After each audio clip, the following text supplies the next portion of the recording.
Sveikas, Reinaldai. Norėčiau tau užduoti porą klausimų šiandien apie tavo gyvenimą, apie tavo pasiekimus. Ir iš vis galėtum trumpai papasakoti apie save, ką veiki, koks tavo verslas. Aš esu dabar, turiu savo kavinę ir verslas aš kol kas dabar tik perinu, kai pradedu tai laikyti verslu, nes nesenai tai peraugo iš idėjos į verslą ir šiaip pats stengiuosi tiesiog daryti tai, kad tik valdyti viską, o ne būti pačiam kažkokią labai dalim ir panašiai, nežinau. O verslas tai yra labai paprastas maitinimas, negalima sakyti, kad dirbu tik tai čia, savo kavinėje, stengiamės dirbti bet kur, gaminti bet kur ir daryti bet kur viską, kiek tai galima. Ar tai, ką pasiekiai dabar, buvo sunku pasiekti? Daug kas pasakytų, kad tai yra sėkmė, likimas ar kažkas tokio. Aš iš pradžių irgi, kai pradėjau, galvojau, man visada sekas ir visada viskas išeina daryti. Šiaip visada man gyvenime viskas išeidavo daryti. Bet paskui supratau, kad tai yra iš esmės labai mažai sėkmės dalykas yra, o daug darbo ir dar kartą daug darbo. Nes, ta prasme, tu nieko negali padaryti be daug darbo, nes ypač kai tu esi jaunas, tu nelabai turi nei pinigų, nei resursų, nei išteklių, nieks tavim beveik netiki, investuoti tave nieks tada tuo laiku nenorėtų, paskui norėjo, aš nenorėjau. Ir tai yra tiesiog darbas. Man asmeniškai tai buvo darbas dieną naktį, be savaitgalių, be dienų, praleistų draugų gimtadienį ir panašiai. Aha. O tai kokia buvo tavo verslo to pradžia pati? Kaip jeigu paprastam žmogui norėtų dabar verslą nekurti, tai ką reiktų padaryti? Pradžia, nežinau. Pati pradžia buvo tai labai įdomi, nes aš dar dirbau ir mokiausi ir tiesiog man vieną rytą paskambino žmonės, kurie kažkada pas mane buvo valgę ir sakė, gal nori turėti savo kavinę. Ir aš taip, wow. Sakau, gal susitinkam pašnekėti. Ir ta pradžia buvo iš tikrųjų, kai aš dabar pagalvoju, tokia sunki ir panašiai. Ir dabar jeigu pagalvojus apie viską, ar imčiausi ar nesimčiausi, negalvoju per daug apie tai, bet tiesiog ėmiau ir dariau, nelabai galvodamas, ką noriu. Žinojau, kad aš noriu turėti kavinę ir panašiai, bet kaip bus, kaip tai daryti, ką padaryti, nuo ko pradėti. Realiai turėjau ten plytelę ant ko virti ir keletą puodų iš namų, keletą lėkščių ten iš draugų savo ir panašiai. Ir tiesiog pradėjau. Iš pradžių nemečiau darbo, kad pamatyti, ar aš galėsiu pragyventi ir panašiai. Bet paskui žiūrėjau, kad įmanoma, tai kažkaip viską pradžioj mečiau darbą, labai džiaugiausi, nes to mėnesio atlyginimą sugebėjau sutaupyti, nes nereikėjo pinigų, užteko tų, kuriuos uždirbau ir panašiai. Ir tada po truputį prasidėjo tas toks, kaip sakant, augimas, kuris dar vis nesustoja. Bijau aš to sustojimo, nes nesupratęs, kad sustotų, nes stengiamės vis augt.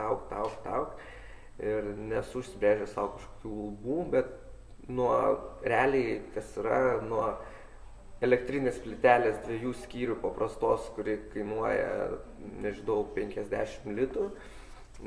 Aš dabar turiu 5 darbuotojus, įrangos, lėkščių, net neįsivaizduojam, tuo laiku neįsivaizduojamų dalykų, kuriuos dabar galėjom savo leisti nupirkti pačiai kavinį ir panašiai.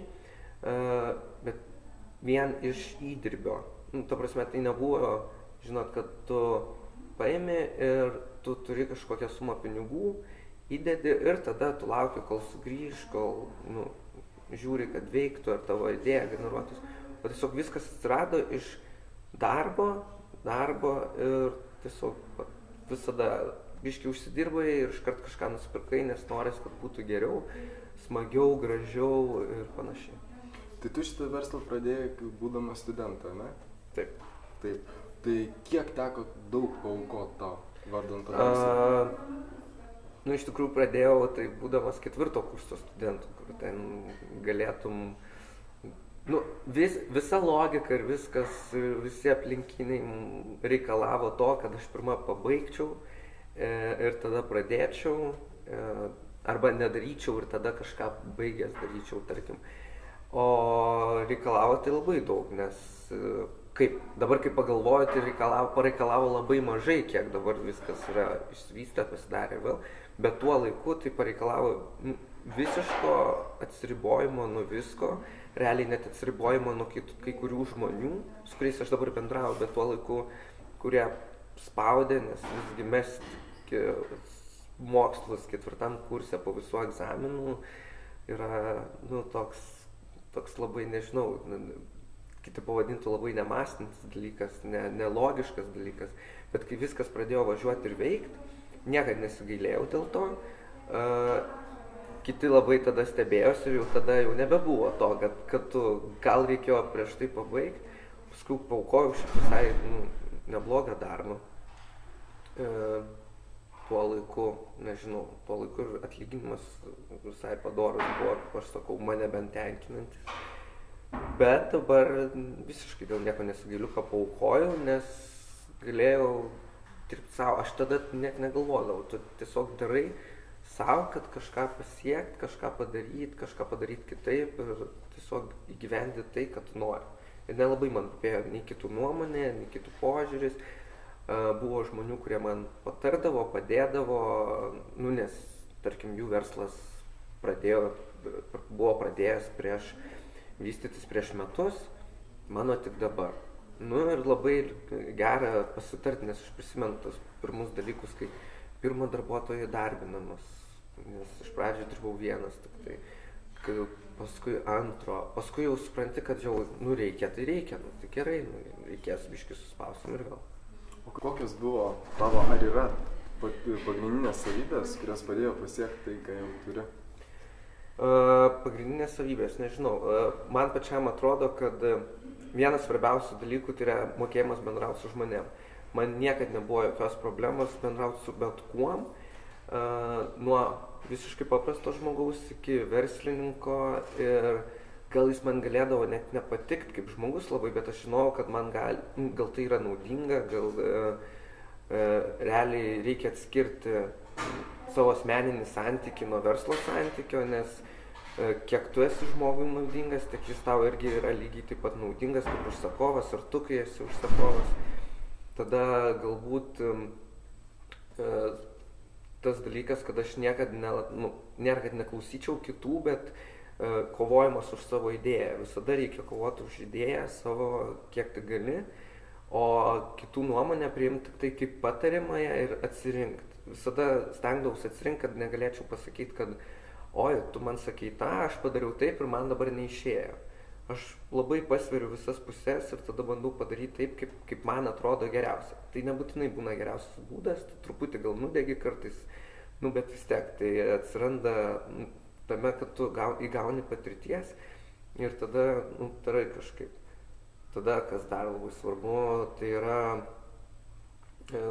nežinau, kovojimas už idėją savo, nežinau, kaip išsireikšti labiau, tai yra tiesiog ir mėgimas labiau, kad tu turi mėgti tai, kad tu darai.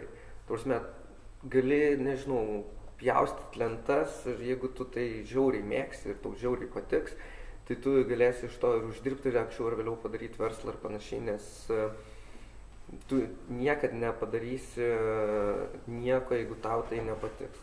Tau nepadės jokie pinigai, kurie iš pradžių sudėti ar kažkas, o kai tau tai labai patinka, tu neskaičiuoji nei laiko, nei pinigų, nieko. Pinigai, kaip sakant, dar vakar kaip tik turėjau diskusiją, kad pinigai atsiranda savaime, kai darai viską iš tos idėjos, kad nori ir viskas išeina. Ir gal dar tas, kad visada stengiausi daryti daugiau. Niekad nesakiau, kad man priklauso padaryti tik tiek. Niekad užsakovo nepasakiau, mums priklausė padaryti tiek ir tiek mes tarėmės tada, baigsim tada, ne.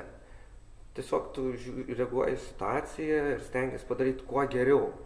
Nėra tokio, kad mes susitarėm, yra tiesiog, kad padaryti kuo geriau ir nu, ir viskas tada automatiškai atsiranda santykis su žmonėm, atsiranda, kad tu tampi lolėjų, išnekė. Nu, žodžiu, teks iškirpti Vilnių. Gerai. O kodėl nusprendė eiti verslininko keliu? Visgi jis yra labai sunkus. Nenusprendžiau eiti verslininko keliu. Man visiškai, galiu pasakyti, aš dabar labai džiaugiuosi, kai pagaliau mano įmonė gali turėti direktorių, man pačiam nebereikia būti direktorium.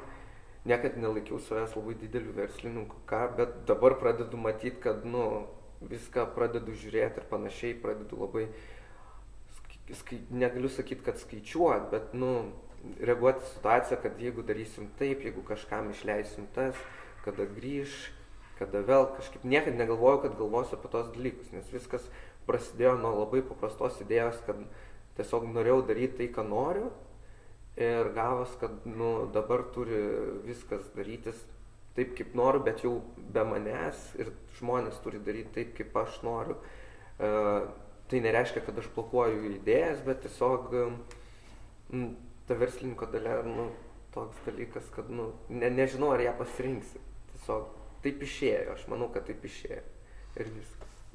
O kokią įtaką tau padarė tėvai, draugai, gal artimi? Nežinau, kokią įtaką. Nu, tiesiog bent iš draugų, tai faktas, kad buvo kažkoks palaikymas, draugai man visada labai padėdavo, labai daug draugų ir dabar man padeda, aš galiu sau leisti kai kurios dalykus, kurių šiaip negalėčiau leisti, kaip ten profesionalias maisto fotosesijas, paskui šiaip visokių vos ne logotipų,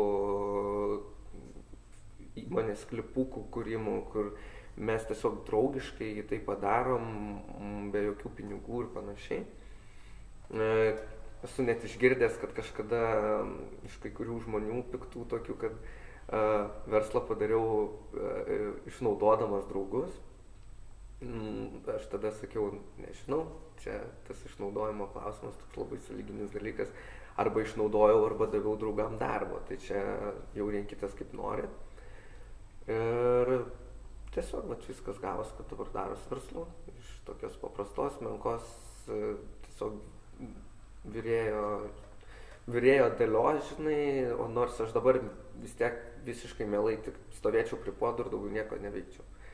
Tas ateina, tas smagu, tas faina galbūt, bet, nu, mano visas, kaip sakant, viskas, kas mane ir toliau veža, tai yra tai, kad, nu, aš žiauriai mėgstu gaminti, daugiau nieko.